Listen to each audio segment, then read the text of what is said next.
To prepare a Pear Deck presentation, open the slide deck and then select Add-ons, Pear Deck, and open Pear Deck Add-on. You'll see a sidebar at the right-hand side of the screen, which will be used to develop the interactive experience. Similarly, you will present your Pear Deck through this add-on. Simply hitting present like you normally would in slides will not run the student interactive opportunities that you're creating. Within the sidebar, you will also notice color blocks and circle icons.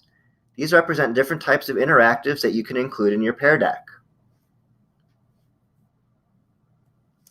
The color blocks will insert brand new slides into your deck. All text in these templates can be customized.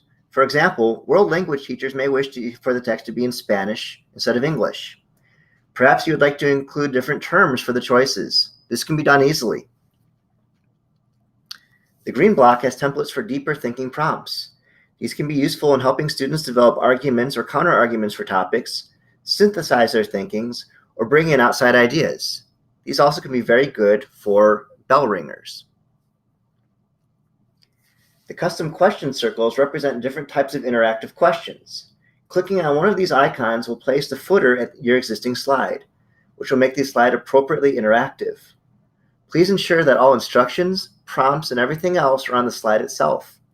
These custom questions provide the appropriate text box, multiple choice options, or manipulables for the students. The students do need the instructions on the slide in order to know what to do. Now that you have a basic overview of the types of questions that can be asked, we'll go into more detail about the types of things that you can add to your presentation. For instance, you may choose to have a text question. What will happen on the screen is a student will see your slide, and then they'll have a sidebar that you won't have where they can type in the response. On the teacher dashboard, you'll be able to see the student responses. For the multiple choice, you'll provide the prompt or the question on your slide, and then the student will have a sidebar of the different choices with whatever you had chosen to type in. Now, when you first do your editing and you add this in, you'll have a pop-up that will show what your choices are. You'll find, though, if you want to go back and edit it, you actually need to go to the speaker's notes at the bottom of the slide in order to edit it going forward. The third type of interactive is website. So what you can do here is actually have students go to a link, and maybe you have a simulation or a model or some sort of an interactive website where you want students to practice a particular topic or a particular skill. What you can do is actually provide students a link to it. They can interact with the site, and then they can type in some sort of answer or response as you want them to do on the sidebar.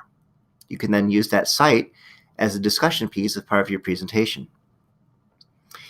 If you want students to give you a number answer, you would then, of course, have the question or the prompt on the screen, and then a space for them to type in their response. It'll provide a number bar of all the different responses that students have given. If you'd like students to draw on a slide, so maybe you have a matching activity, or you want them to label something, or maybe you want them to highlight or circle keywords in a text selection that you have in your slide, students can use the draw tool to do this. As a teacher, you'll be able to see what all the students have marked up on that text or that picture or whatever the manipulable is that you want them to have. The Draggable will allow you to use different kinds of colored icons on your slide. Students can then move them in a place that's appropriate. So for example, if you're doing a geography class, maybe you want students to move markers to appropriate countries. If you're looking at some sort of art analysis and you're looking at symbolism, maybe they can move different types of markers to different things within the image. If you're looking at literacy development, you could have students move markers to various parts of the text using whatever skill or filter you're looking for with your class. Now that you've had a quick tour of the different types of interactive questions and slides you can use in Pear Deck, this would be a good time to test it out.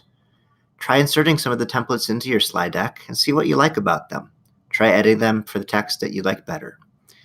For some of the actual multiple choice questions and the draggables, go ahead and see how it works for you and ensure that you have some instructions in there.